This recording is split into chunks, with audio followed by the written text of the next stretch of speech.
Hello, fellow tie lovers. I've been getting a lot of questions about ties, general tie questions. How to clean them, where to buy them, what knots are good when, what's the deal with skinny ties, all kinds of questions.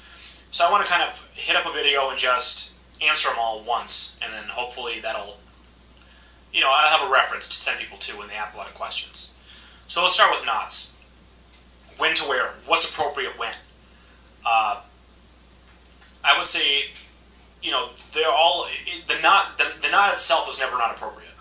It's how you wear it. The Eldridge knot, for example, is a very attention-grabbing knot. It commands a lot of attention of your outfit. So if you have a complicated outfit with a lot of patterns and a lot of different things that grab attention, I would recommend not wearing the Eldridge because it will be it'll pull people too many different directions.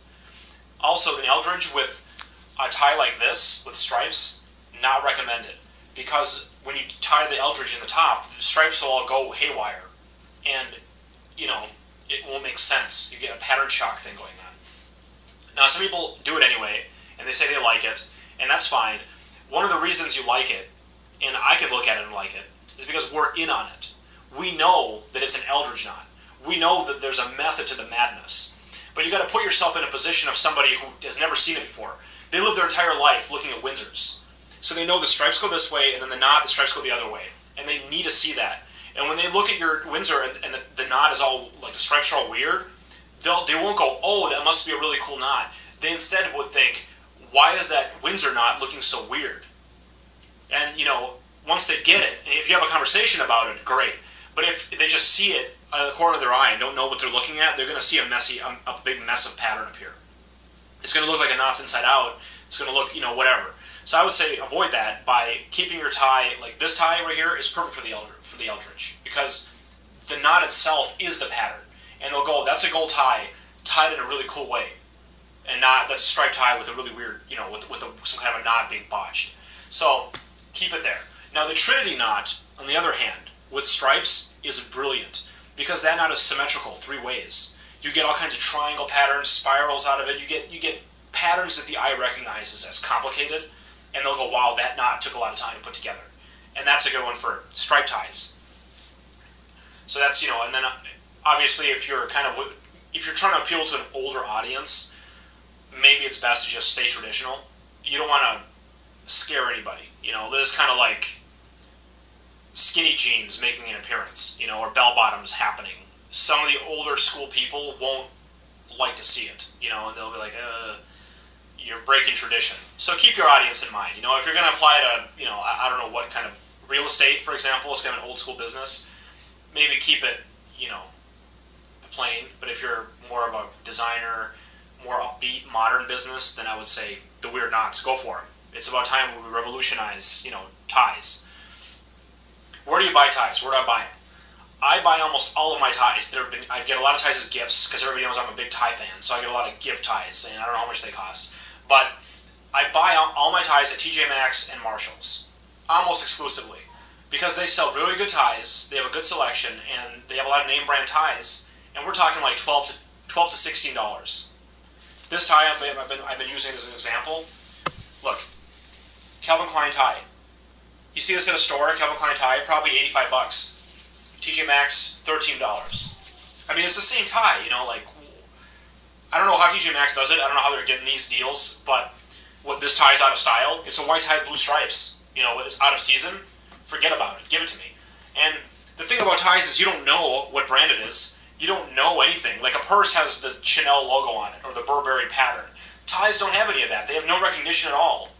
I mean, on the back of it is the logo, but nobody's ever going to see that except for you. So what do you care what brand it is?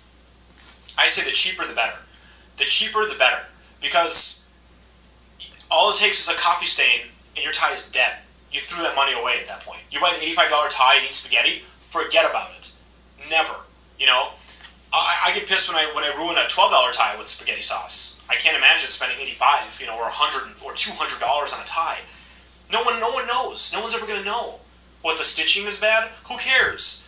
A tie takes so little wear and tear that even bad stitching will last you 100 wears or more, So forget it. How do you store them? Roll them up like this. This is one way to do it. You get your tie like this, and you kind of just roll it up. make sure to roll it up so the stitching's on the inside. You don't want to roll it the other way, because then when you put it on, it'll curl out. You look stupid that way. You want it to curl back or lay flat on your body. Or just hang them on a hanger. I hang them all on a hanger. So I have hangers that just have ties like hanging like this, just a bunch of them down the line. And I can see all the ties right away. I can pull them off the hanger. They have they stretch out while they're hanging. It's easy. Cleaning ties, basically forget it. You can't get them wet. Dry cleaning is only sometimes effective. I mean, it depends on the stain. I had about a 50% success rate with dry cleaning. But every time you dry clean a tie, it costs you like $8. You know, and I'm buying $15 ties and spending $8 to dry clean them. It's not really worth it. Stain sticks work sometimes, but I wouldn't hold my breath. Basically, if you spill on your tie, don't hold your breath. But you know, it's already ruined, so you might as well try. But it's probably garbage. You know, I keep all my ruined ties in a pile, and someday maybe I'll make, you know, a lampshade out of them or something. I don't know. I feel bad throwing them away. Maybe I'll do something with them, but what can you do? Skinny and fat ties. Fat ties are more old school. They're more old-fashioned, and they're good on kind of wider people. If you're a very skinny person, you wear a wide tie, it'll make the tie look enormous. It'll make you look like a cartoon. Vice versa, if you're a wide person and you wear a very skinny tie, it'll make you look bigger, and the tie will look so tiny, it'll look like a needle. So, you know, match your body. I'm kind of medium build, so I can wear both. Skinny ties are more modern. They're more hip. Fatter ties are more old school, more traditional. So, you know, keep your audience in mind once again. I want to take this time to just kind of talk about vests. I'm wearing a cardigan right now. I think if you're a tie lover and you have a lot of ties, you should definitely invest in some vests. Some nice V-neck, either like armless vests or long sleeve vests or cardigans like this, because it lets you have a lot of options with knots. This knot right here wouldn't be possible if you could see the bottom, because what's going on down here, basically this tie is way too short. But it's in a vest, it doesn't matter. Other knots, like the E-deity knot or the Merovingian knot, as some people call it, you need a vest with that knot, because the bottom looks too haywire. It looks too weird if you don't have a thing. Right now it's like focus on the knot, that's it. The second thing that's cool is if you spill in your tie on the bottom, like right now I could have a big coffee stain down here. You never know. You could spill in your ties and then still use them in your rotation because the vest cuts off a lot of the tie. So it really increases the lifespan of a lot of your ties. So that's pretty great. How long should a tie be? People say it should be right at your belt buckle. I don't agree. I think it should be a little bit shorter than that. Because if you ever sit, then like right now, if at your belt buckle and you take a seat, that tie goes down to like between your crotch, you know? I spend most of my time sitting, and I want my tie to look good when I sit, not so much when I stand.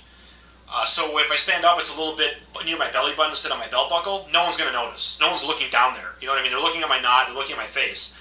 But then when I sit, and my tie is like over my knees, I look like an idiot.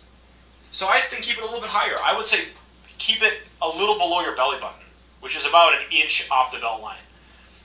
That's what I do. But yeah, you can't go wrong having it on the belt line. I wouldn't go lower than that because then you look like you don't know what you're doing.